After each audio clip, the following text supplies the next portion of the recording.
I'm not the house of cards that falls down easily. I'm strong enough to handle what you throw at me. Welcome to Mental Health News Radio. I'm your host, Kristin Sunanta Walker. Just what are we going to discuss? The intimacy that is mental health. Let's continue to make it as comfortable as discussing brain health or heart health. This show has been on the air for several years and we have amazing co-hosts. And then we created a network of podcasters on mentalhealthnewsradionetwork.com, a place where every possible facet of mental well-being can be talked about openly. My show, after several hundred interviews, the format is this: intimate, deep, funny, touching, sometimes uncomfortable, but always vulnerable conversations with interesting people. The goal is to have you, our listening family, many of you who have become my good friends, feel as though you are listening in on private conversations. Thank you for tuning in and becoming part of this amazing journey with me, and now with our network of podcasters. Just knowing this podcast might be helping any of you realize you are not alone on this journey called being a human being makes doing this podcast worth every second. After all we promised, we'd be cordial. Hi, everyone. Kristin Sunanta Walker here, and I am the CEO of Mental Health News Radio Network, and I'm really excited about a new show that's come on the network with your host, Donald Bailey. Hi, Donald. Good morning, Kristin. It's nice to hear your voice again. Absolutely, and also your lovely wife, Caroline, is there as well. Hi. Hi, Caroline. Hi. So I wanted you to have this first show to kind of, welcome you to the network, welcome you to the podcasting community, and let your listeners know what this show is going to be about. So I know a lot of people that will be tuning in for the first time already know you and your background, but there will be a lot of people that don't. So do you mind sharing the name of your show and just a little bit about your background and why you're wanting to do this? Happy to do that. As you know, Kristin, Caroline and I together, although she doesn't take much of the credit, but we both have published 2 books in the last couple of years. One is Life, Learning is for Everyone, about college opportunities for kids on the spectrum and other disabilities. And then most recently, Your Legacy of Care, which is kind of a story about us raising our son, Austin, who is now 32. When Austin was a young boy, he was diagnosed, I guess, at age 3 or 4 with something called PDD-NOS, pervasive developmental delay not otherwise specified, and that's, of course, on the autism spectrum. So for the past 32 years of his life, Caroline and I have learned a heck of a lot about what being on the spectrum is and some of the challenges that he has faced and we as a family have faced, and some of the issues that Caroline and I as mom and dad have faced on raising this young boy. So the book, Your Legacy of Care, was an effort of us to share that story really for everyone, but particularly for the younger families that are just starting out and are feeling overwhelmed with all of the IEPs and doctor's appointments and therapy, et cetera, not to mention education. And then, of course, when they get older, employment. And then the biggest fear of us is what happens when mom and dad are gone. So, right. When prior to the virus, we were doing monthly sessions, meetings with families and inviting guests to talk about specific issues, from legal issues to education to therapy, et cetera. And then, of course, when this COVID-19 presented itself to the world, obviously we had to stop our meetings. And then the funny thing happened is, as I was contemplating what I could do or what we could do to continue to share our story and to share information for other families, I got an incredible phone call from you. And we, of course, you and I had met, I guess, about 2 years ago now. And 2 years ago, yeah, at Converge Autism Summit, yeah. Yeah. And you and I had briefly talked about me doing a podcast at that time. And I guess for whatever reason, after giving that some consideration, it just didn't seem like the right time then. But by golly, it sure seems like the right time now to. Absolutely. Yeah. And so I'm hoping with your help and your organization's help that we'll be able to reach a lot of families. And you know what? It's all about providing hope. It's all about giving some clarity on where are we going with our child, and is he or she going to be okay, and what do we need to do? I don't have all the answers. Caroline and I don't have all the answers, but we've been down this road, and we want to share our story and share as much information as we can by utilizing some of our contacts across the country, and as well as local attorneys, et cetera. So that's probably more than you asked for, but that gives you a pretty good idea of what I think we're going to try to do with your legacy of care. Wonderful. And that's the name of the show, folks. And what I love about this is our first show our first podcast on the network dedicated to all things related to autism was Springbrook Behavioral Health's podcast, Converge Autism Radio. And that gives we do all kinds of interviews, on that show. And it comes from a lot of the medical perspective. And when you have to have your child in someone else's care, either short-term, long-term, mid-term. And then we have someone on the spectrum, Madonna Kilpatrick, who does a show called Off the Spectrum. And she's funny and charming and hilarious and just talks about her life. I think she's in her 30s. She talks about her life and being, on the spectrum.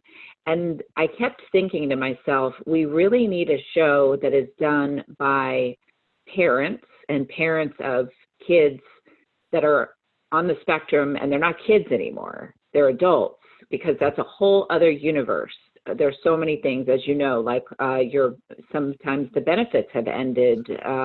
What do you do then in terms of any kind of help from our government? I mean, there's all kinds of things that completely change, in ways that you have to reconfigure your life. I mean, I remember looking at houses with a friend of mine, and she kept pushing that, and her son's on the spectrum. She kept saying, well, if it doesn't have enough to put another house on it. And I kept thinking, we're looking at a house. Why does she need another house? And then it finally dawned on me, because she's thinking if she has to have her son with her, because he was only 7 at the time. So it's that perspective, and people want to hear, they need to hear what happens when they're children. They need to hear what happens when they're a teenager, but there's not enough discussion out there about, well, what happens when they're an adult? And that's why I thought you would be so perfect to do this. And now I love it that your wife's going to join you. So thank you.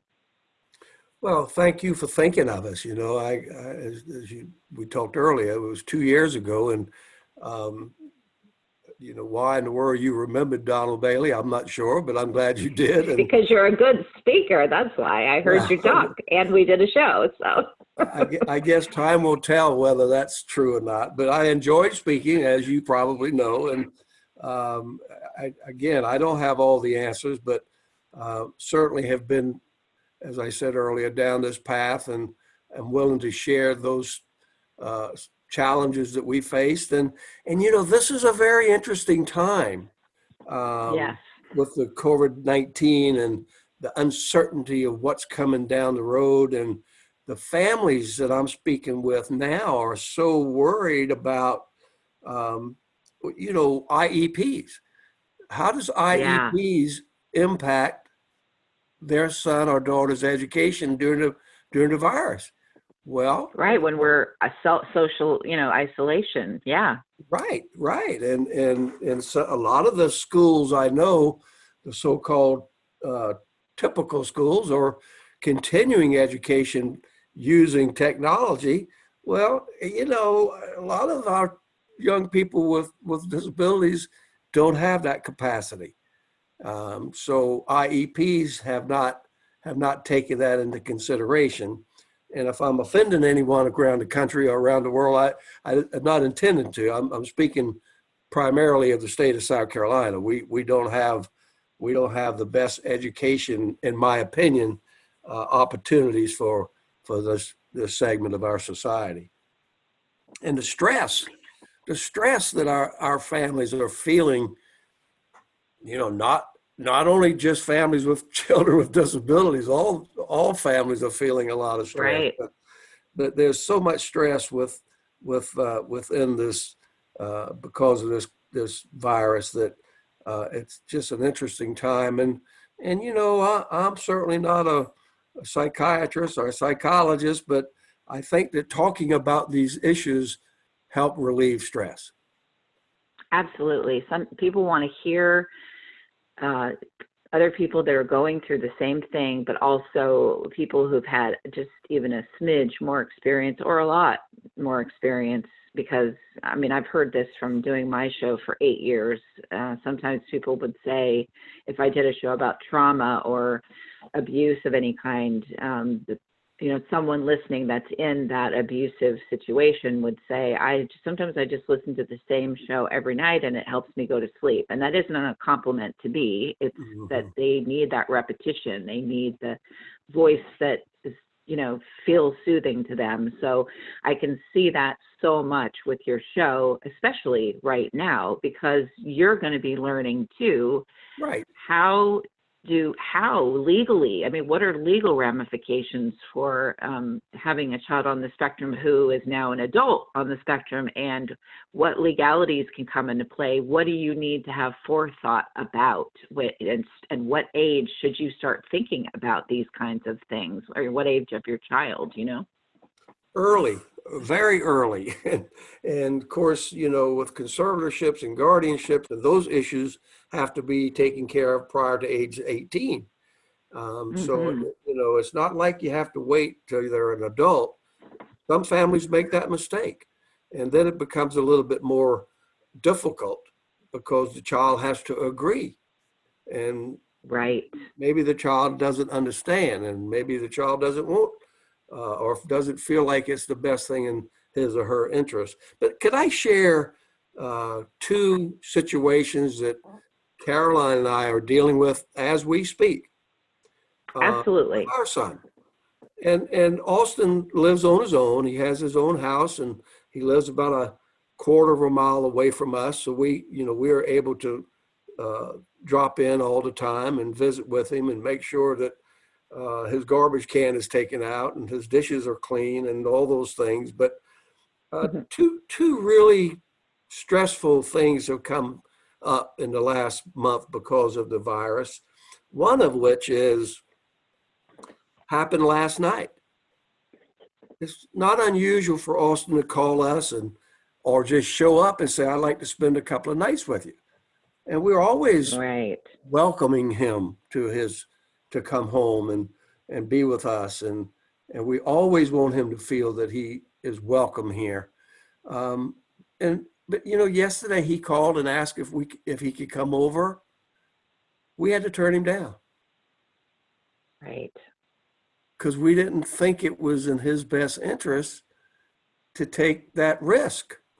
And frankly, the flip side of that, we didn't want him to come and potentially infect us. So what a horrible thing to have to deal with your child. The other issue is Austin, about 6 months ago, started a new job at Publix grocery store. He's doing great there. They love him. He enjoys it. It's his social life as well as his employment. Probably one of the most dangerous places to be working right now. Right, exactly. How is he about wearing something on his face?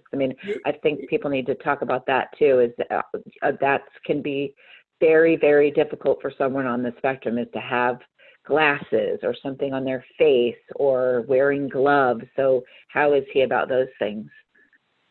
Well, Publix has not made it mandatory. It's optional, and he has opted out because he does not want to wear a mask, which is Gotcha. a dilemma because, we don't feel like we can make him do something. And he knows it to the extent that he can understand, he does understand the risk, but he has opted not to. So we just try to make sure he takes his clothes off and puts them in the washing machine and showers when he gets home. Right. And washes his hands. I'm constantly sending him emails and calling him and say, how many times you wash your hands today?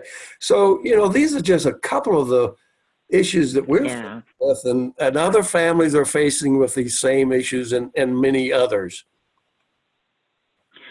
I think what's interesting to note too, for anyone that's tuning in, I know on your show, there won't be a problem at all. I want to address this to anyone that may listen to this show on my show, Mental Health News Radio. If anyone, thinks, refuses to wear a mask, I need you to remember something. If you don't know about the world of autism, it's a big deal. Eating can be a big deal. People on the spectrum can want to have the same food. I mean, I think of my friend of mine's child ate chicken nuggets for 5 years and bagel bites, and that was about it. And there are things like that come into play. He got glasses that actually helped him see better, and he would not wear them because that's part of being on the spectrum. So think about that when you're out and you're shopping. And I've had people give my ex-husband grief for wearing a mask because he lives in the country. And I've had people, give grief to people who aren't wearing a mask. Not everybody that isn't wearing a mask is doing it to, disobey what protocol or to harm others. Sometimes it could be someone who's on the spectrum, and that is the most horrible thing they could even think of doing. And you can't make an adult, do that. So try to be cognizant of that as you're, amongst other shoppers. You really don't know what's going on with that person. That's exactly right. And moving on to, again, what my podcast, one of the topics that we'll talk about, of course, under the legacy of care, is the financial concerns of making sure that when mom and dad are gone, there's plenty of assets so that in our case, our son will be taken care of. How do you plan for that? It's hard enough planning for yourselves and know how much money you're going to need and how long does it need to last. And now you got to add on another maybe 20, 30, 40 years to that pot of money. In addition to that, insurance is an issue. How much insurance should mom and dad have to help supplement that? And of course, in Austin's case, he has Medicare. So presumably he's taken care of as far as his health coverage is concerned. He's on Social Security. That's a big issue for me right now because, there's $2,000 limit on how much money he can have. Right. Well, guess what? He's not spending any money right now. So we're getting close to that limit. And I'm thinking, what the hell am I going to do? I've got to figure out how to spend this money, for goodness sake. So the issues don't ever go away. And, I laugh a lot and joke that I retired about 6 years ago, but I'm busy as I could be just keeping his stuff straight. Right, exactly. It's a full-time job and then some. Yeah. It really is a full-time job. So I wouldn't change it for anything in the world. So tell our listeners a little bit about your career background, and just so that they have an idea of the perspective that you may be coming from with your show. Well, let me first say Caroline has been in the medical community for all of her adult life. And she just turned 45, Caroline, is that right? Anyhow. But it's kind of an interesting, great marriage for lots of reasons. But one of the reasons is I know very little about medicine, and she does. But my career has been in the financial services industry. I had my own independent investment advisory firm for 20 plus years. And prior to that, I was in the investment field for another 20 years. So that'll give you an idea how old I am. But yeah, money, finances is my background. And that's something that I've always enjoyed doing and continue to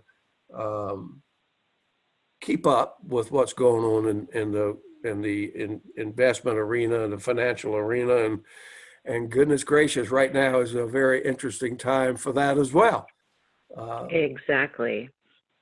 So, I think it's good for, it's good for your listeners to know that you have this background, because you will infuse that education that you had access to because of your chosen field and because of Caroline's experience, that you could bring that to your show in talking about, here's what you do, the steps that you need to take financially, medically, and so on with your child that's growing up to be an adult on the spectrum. Correct. And I will do that. I will talk personally about those things and have other people come in and share their experiences and their perspective as well.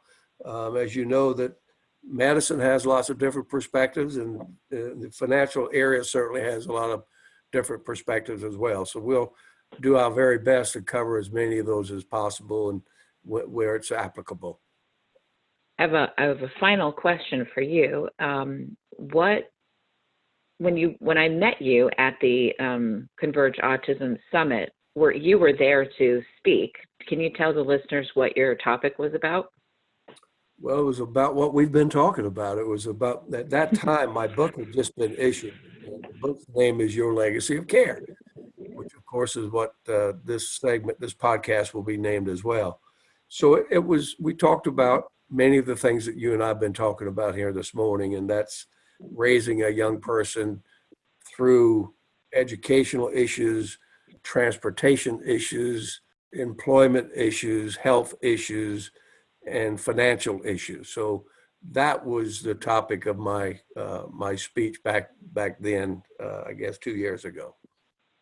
And it was great, because I know that I was sitting in the media room waiting to do our interview after your talk, and I don't know if it was before or after. It had been after, because people were coming in, and I did a lot of interviews with some students that came that are on the spectrum, and they all had these copious notes of everything you said, because they were looking at it like, okay, this is what I need to be prepared for as I get older. It was really interesting one woman that I interviewed sat, and she had literally, I think she did a literal transcription in shorthand of your entire talk. Well, I hope it was like, yeah. Well, tell our listeners where they can find out more about you, your website, and so on. Well, I have my website is legacyofcareadvisors.com.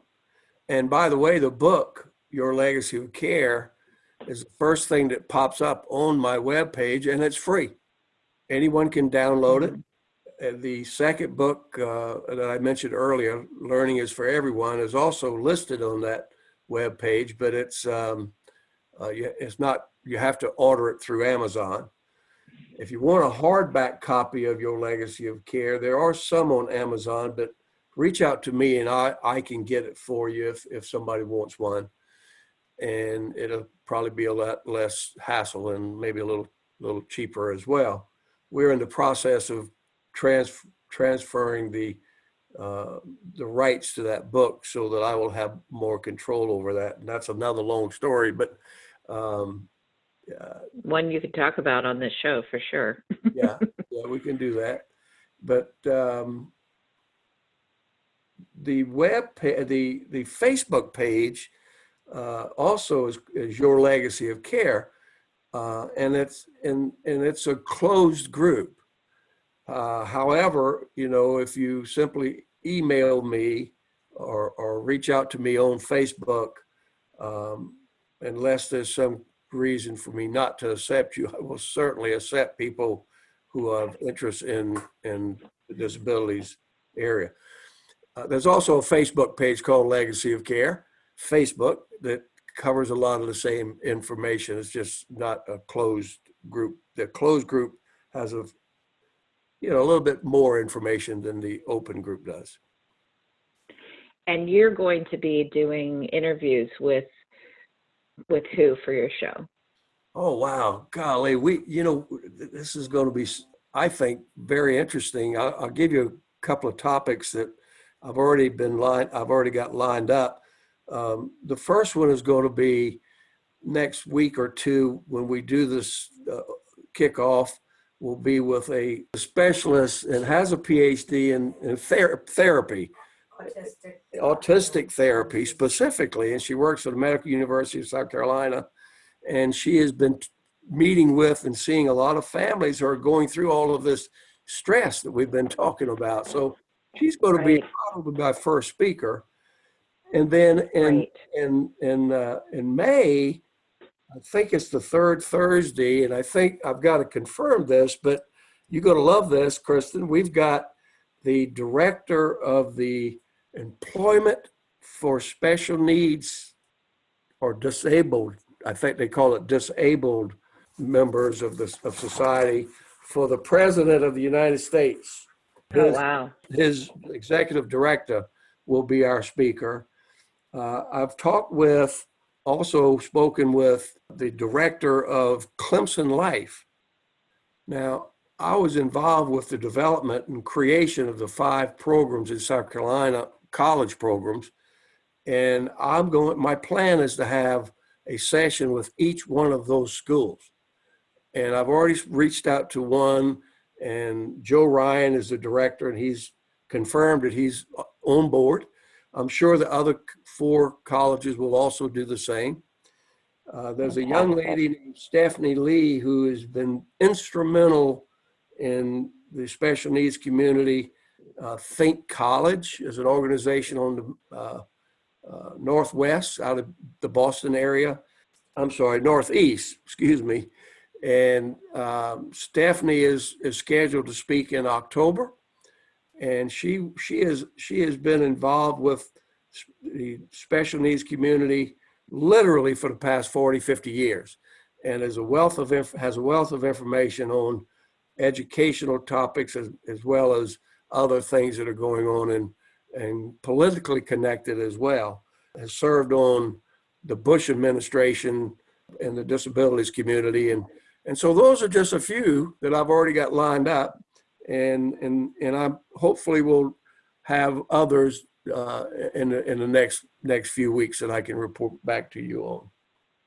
Fantastic. Well, listeners, you've got a wonderful show to find out incredible information that you don't really get all in the same place easily, and now you do with the podcast, Your Legacy of Care. Donald and Caroline Bailey, thank you so much for doing this show, and I'm excited to launch it out there into the pod universe. Thank you, Kristin. We're looking forward to it. I hope it's going to be helpful, and I'm sure we all have a lot of fun with it. Hi, listeners. I'll make it quick. These are some really cool places that give discounts and other cool things for listeners of Mental Health News Radio Network.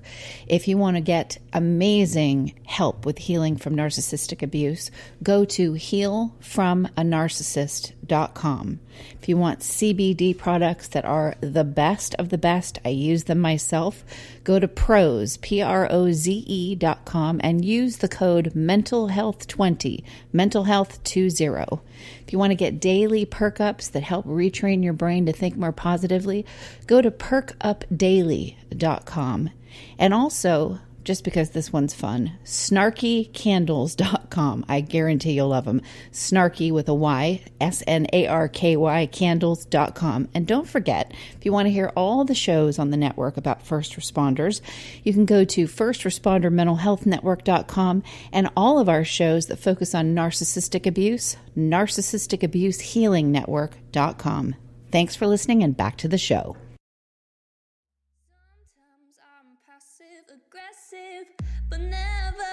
Without good intentions, I heat up and act on my emotions. Thanks so much for listening to Mental Health News Radio. Our podcast can be found on iTunes, Stitcher, and hundreds of other podcast apps, or you can visit our website at mentalhealthnewsradio.com. If you have a question or would like to be a guest, become a podcaster on our network, or join the amazing organizations that help keep us on the air, please email us at info@mhnrnetwork.com. Get ready for that special goodbye from our resident therapy dog, Miles, and a special thanks to Emily Sohn for letting us use her incredible song, Cordial, for our podcast music. Listen to the full song on SoundCloud at emily.sonne. Don't be surprised when I don't hate on you. After all, we promised we'd be cordial. Sometimes in you I can fight it. Good boy.